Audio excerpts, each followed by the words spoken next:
नमस्कार, मैं हूं मनमोहन भट्ट। उत्तराखंड में गर्मियां शुरू होते ही पानी का संकट शुरू हो जाता है। पहाड़ी क्षेत्रों में पानी का संकट थोड़ा सा ज्यादा गंभीर होता है। संकट अगर उन क्षेत्रों में आए जहां देश का सबसे बड़ा बांध बना हुआ है और पूरे एक बड़े क्षेत्र को, मैदानी क्षेत्र को पानी पहुंचाने की जिम्मेदारी उस अगर बांध के ऊपर आती है और उसी क्षेत्र के लोगों को अगर पानी नहीं मिलता तो आपत्ति दर्ज होती है और आपत्ति कई बार स्थानीय विधायक भी दर्ज कर देते हैं। किशोर उपाध्याय मेरे साथ इस समय हैं, जिन्होंने लगातार इस पर अपनी आपत्ति जताई है और एक बड़ी परियोजना की, पेयजल की परियोजना पर जांच उत्तराखंड सरकार ने शुरू कर दी है। किशोर उपाध्याय जी, हमारे चैनल में स्वागत है आपका।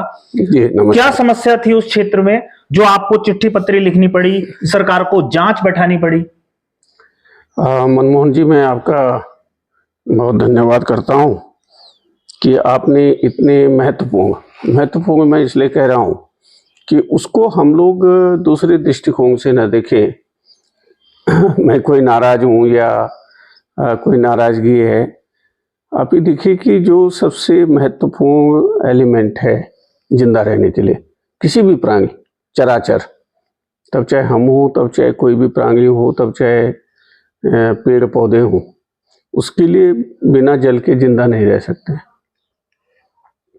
अगर जब मैंने भूख हड़ताल की थी 2010 में और मैंने अल्टीमेटम दिया उस समय गवर्नमेंट को कि मैं पानी पीना छोड़ दूंगा, तो पूरा डेलीगेशन सीनियर डॉक्टर्स का आया कि नहीं, आप ऐसा मत करना, आप ज़्यादा से ज़्यादा 3 दिन या 4 दिन ठीक ढंग से रह सकते हो, नहीं तो उसके बाद जो है आपका कोई वाइटल ऑर्गन फेल हो जाएगा।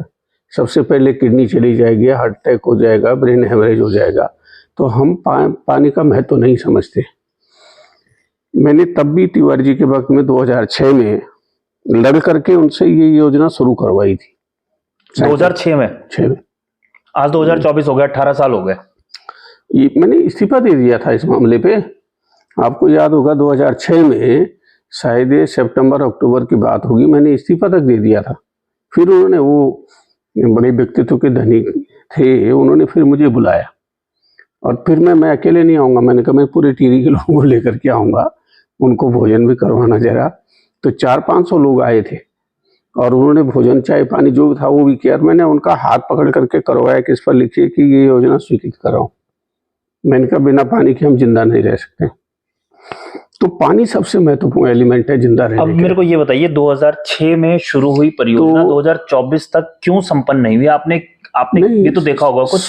नहीं, सवाल ये है कि जो बड़ी बात है कि हम उत्तराखंड के लोग, और उत्तराखंड छोड़ दीजिए आप, अगर जो हमारी पुराना टिहरी राष्ट्र या राज्य कहिए उसको, वो है जिसमें टिहरी उत्तरकाशी शामिल है, तो हम इस देश के 60 करोड़ लोगों को पानी देने का काम करते हैं।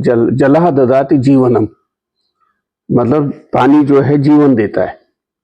तो हम 60 करोड़ लोगों को दे रहे हैं और हमारे यहाँ 1-2 किलोमीटर पर अगर पीने का पानी नहीं है, लोग जो है ईंटें रगड़ रहे हैं उसके लिए, तो मेरे ख्याल से ये मानवता के प्रति अपराध है। पर आपने 60 करोड़ बोला, ये नंबर को ज्यादा नहीं बोल दिया आपने? आप लगा लेना उसका, आप उसका जो है उत्तराखंड से लेकर के और वेस्ट बंगाल तक, उसका आप जो गंगा के ट्रिब्यूटरीज है सारी। अच्छा, मतलब सबको आपने काउंट कर लिया? हाँ, वो सब गंगा बेसिन को आपने काउंट किया? पूरे गंगा बेसिन। तो गंगा, ये तो नदी की टेंडेंसी है ना कि अगर उसके स्रोत में पानी नहीं होगा तो कभी नदी नहीं बन सकती। अब मेरे को ये बताइए, तो इसलिए मैंने उस समय ये योजना लड़ करके शुरू करवाई और उसके बाद जो है आज 2024 हो गया। मैंने शुरू में ही जो है सब अधिकारियों को बोल करके, उस समय के एमडी को बोल करके कि इसको ठीक करो। आधा अरब से ज्यादा पैसा खर्च हो गया है, लोगों को पीने का पानी नहीं मिल रहा है। वो पैसा जा कहाँ रहा है? आपने भी तो पड़ताल करी होगी कुछ कि पैसा जा कहाँ रहा है? मैंने पड़ताल की, तभी तो मैंने गवर्नमेंट को लिखा।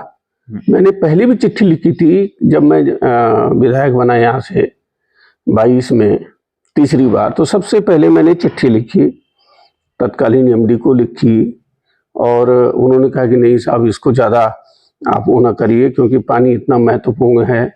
फिर जल जीवन मिशन जो है फ्लैगशिप योजना है हमारे यशस्वी प्रधानमंत्री प्रधानमंत्री जो है नरेंद्र मोदी जी की, तो इसलिए मैंने उस पर कोई उस समय प्रेशर नहीं किया, दबाव नहीं दिया, और मैं उनका आभारी हूँ। वो संवेदनशील आदमी है। तत्कालीन एमडी जो थे, आजकल वो शायद उधम सिंह नगर के जिलाधीश है। एमडी से वो डीएम बन गए। वो खुद जो है आए वहाँ, और उन्होंने सबको बुलाया कि भाई ये गलत बात है, इतने लंबे समय तक इस तरह से जो है योजना जो है उसका लाभ लोगों को न मिले, तो ये कोई अच्छी बात नहीं है, बल्कि ये मानवता के प्रति अपराध है। तो मैंने उस समय मामला छोड़ दिया। उस समय भी जो है कुछ अधिकारियों के ट्रांसफ़र हुए। मैं नहीं चाहता कि भाई किसी की नौकरी जाए, किसी के ऊपर प्यूनिटिव कोई एक्शन हो, लेकिन जब मैंने देखा कि यहाँ तो मतलब जो है ये हद से चीज़ें गुजर गई हैं, तो मैंने फिर सीएम साहब से कहा, और मैं आभारी हूँ पुष्कर सिंह धामी जी का। उन्होंने बहुत संवेदनशीलता के साथ उसको लिया, और मैंने चिट्ठी लिखी 2 बिंदुओं पर। एक तो जो योजना है, और दूसरा जो जल जीवन मिशन वाला जो हमारे प्रधानमंत्री जी का, नरेंद्र मोदी जी का हर घर नल और जल पहुंचाने की जो स्कीम है, उन दोनों के बारे में कि मैं कोई आरोप नहीं लगा रहा हूँ। जांच हो जाए, दूध का दूध हो जाए और पानी का पानी हो जाए। अगर भाई उसमें ठीक काम हुआ है तो मैं ये कह लूंगा कि भाई ठीक है, सरकार ने इसमें इतना समय दिया, सब किया, पर मैं अपनी चिट्ठी वापस ले लूंगा। सुनिए तो, पर जो हम लोग सरकारी रिकॉर्ड को देख रहे हैं, डिपार्टमेंट जो क्लेम कर रहा है उसमें 70-80% काम हो चुका है, और 70-80% गांव में पानी आ चुका है जिनके लिए वो योजना बनी। सिर्फ 30% क्षेत्र ऐसे हैं शायद जहां पर वो पानी नहीं पहुंचा है, या जहां पर कोई समस्या है। ऐसी जानकारी मिली आपको? नहीं, अभी तो वहाँ हालत ये है कि इस समय एक तो सीजन भी है, लोगों की शादियां हैं, वो कागजों में किस तरह से कागजों का पेट भरते हैं, ये सबसे बड़ा सवाल है। मतलब आप अधिकारियों की कार्यप्रणाली पर सवाल खड़े कर रहे हैं? यही सबसे बड़ा सवाल है कि मतलब अधिकारियों की कार्यप्रणाली सवालों के घेरे में, यही कहना चाह रहे हैं आप? कागज पूरे कर रहे हैं लेकिन योजना धरातल पर नहीं है। नहीं, पानी नहीं मिल रहा है ना, मतलब योजना धरातल पर नहीं है, यही मतलब हुआ ना इस बात? पानी लोगों को नहीं मिल रहा है। आप एक दिन चला के दिखा देंगे कि हाँ साहब आज तो हमने चला दिया, दूसरे दिन से पानी नहीं आया, तो आप जा करके देख लो लोग किस तरह से पानी के लिए तो ये सारी बातें चिट्ठी में आपने लिख दी, सीएम साहब से भी आपने इस पूरे बिंदु पर बात करी, तभी जांच बैठी? मैंने उनसे कहा, मैंने कहा भाई हम जब ये हम मध्य हिमालय के रहने वाले हैं, और जो पूरी दुनिया को पानी दे रहे हैं, भाई जाकर के बाद में वो समुद्र में जाता होगा तो पूरी दुनिया को पानी मिल रहा है, अब वहाँ के लोगों को पानी ना मिले, तो ये तो बहुत बड़ी चिंता का विषय है। ये बात मैं इसलिए कह रहा हूँ, पूछ रहा हूँ सवाल अब आपसे। कई लोग ये कह रहे हैं कि किशोर उपाध्याय जी अब थोड़ा सा आक्रामक हो गए हैं पिछले 1 महीने में।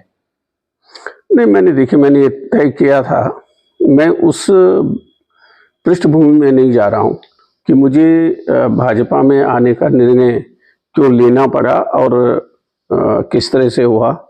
मैं कोई वहां ज्वाइन करने के लिए तो गया नहीं। मैं उनका आभारी हूँ सबका, जिन साथियों ने मुझे प्रेरित किया कि आप यहाँ आइए। मैं आक्रामक नहीं हो रहा हूँ।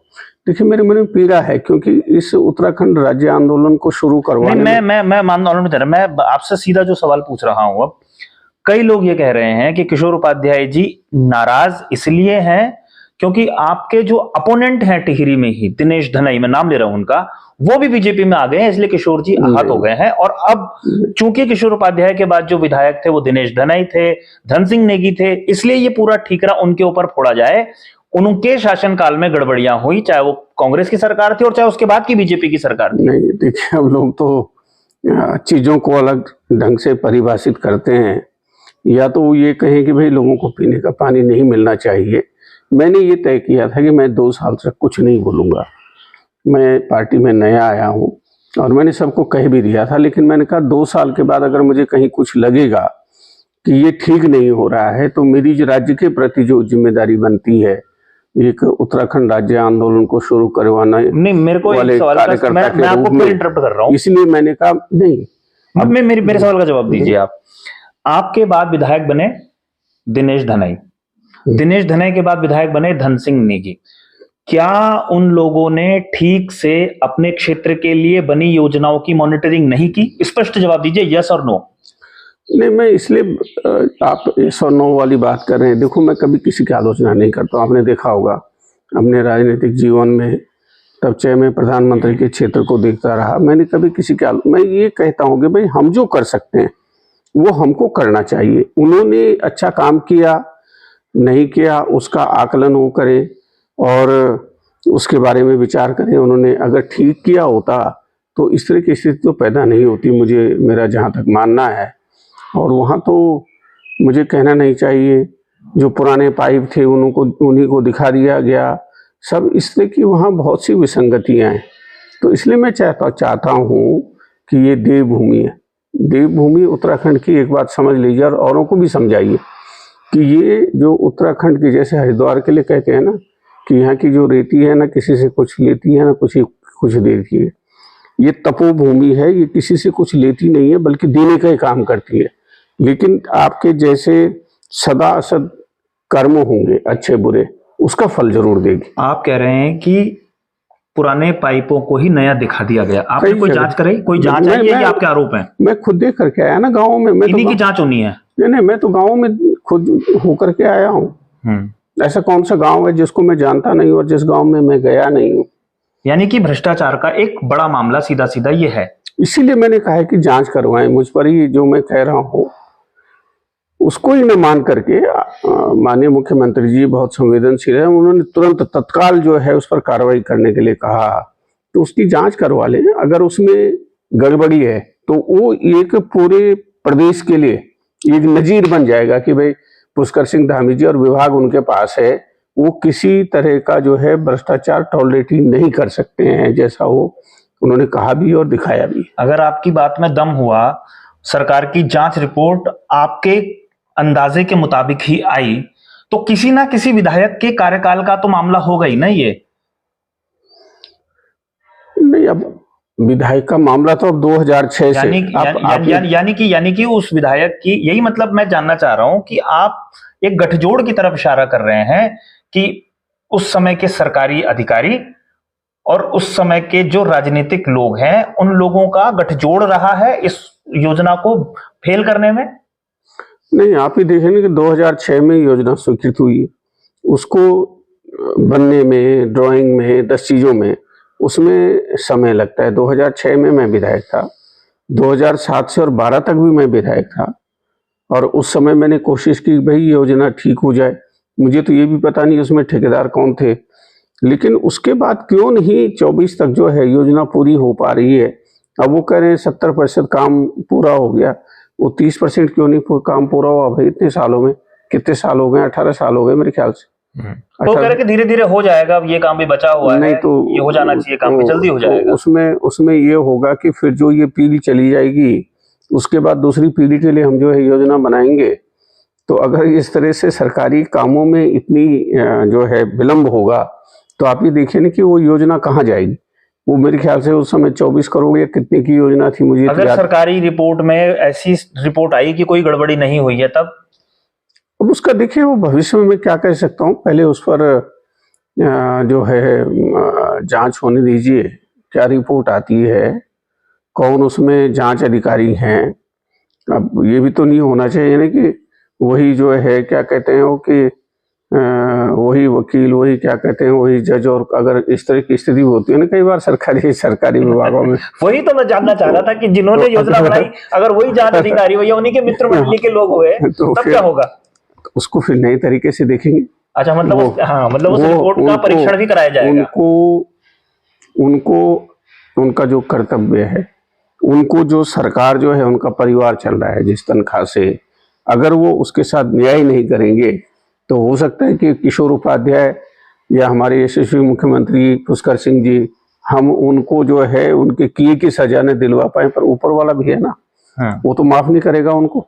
आप इस तरह से कैसे अपराध कर सकते हैं कि लोगों को पीने का पानी न मिले, लोगों का जीवन कैसे चलेगा? मतलब किशोर उपाध्याय को एक बड़ा मुद्दा मिल गया है जिसके आधार पर वो वहां की राजनीति को नए सिरे से जिंदा कर सके। नहीं, राजनीति नहीं। देखिए, मैं इसमें राजनीति जो जीवन के लिए जरूरी है, ये सबसे बड़ी बात है मनमोहन जी आज के दिन, कि लोग हर चीज को राजनीतिक चश्मे से देख रहे हैं। मेरा कहना ये है कि भाई लोगों को जीवन चलाने के लिए शुद्ध जो है हवा मिले, शुद्ध पानी मिले, हाँ, शुद्ध बस अन्न समझ मिले। गया। तीसरी चौथी बार बोल रहे हैं अभी ये बात। तो जीवन चलाने के लिए जो चीजें जरूरी हैं उसके साथ अगर हम बेईमानी करते हैं तो मुझे ये लगता है कि हम खुद अपने बच्चों के प्रति, आने वाली पीढ़ियों के प्रति अपराध कर रहे हैं। चलिए, बहुत धन्यवाद सर हमसे बातचीत करने के लिए। तो किशोर उपाध्याय जी बड़ी बेबाक बातचीत कर रहे थे। एक इशारा स्पष्ट कर दिया है कि अगर जांच रिपोर्ट ऐसी नहीं आई जैसी की होनी चाहिए तो शांत नहीं बैठेंगे, ये भी स्पष्ट बता दिया है किशोर उपाध्याय ने। अब देखना यह है कि जो जांच करने वाले अधिकारी हैं वो किन किन बिंदुओं पर जांच करेंगे, क्या क्या सिफारिशें करेंगे, और इस पूरी योजना में अगर कोई गड़बड़ झाला हुआ है तो क्या वो उजागर होगा या वो दफन हो जाएगा। अभी के लिए साथियों इतना ही। अगले रिपोर्ट में, अगले किसी विस्तार से इंटरव्यू में फिर आपसे मुलाकात करेंगे। आप हमारे चैनल में आए सर, बहुत बहुत स्वागत है आपका। धन्यवाद मनमोहन जी, मैं आभारी हूँ। नहीं, मैं आपका आभारी हूँ, आपने इतने महत्वपूर्ण विषय को जो है अपने चैनल में जगह दी है। तो मेरे ख्याल से हमको इस तरह के विषयों पर जो है विमर्श करना चाहिए। धन्यवाद जी।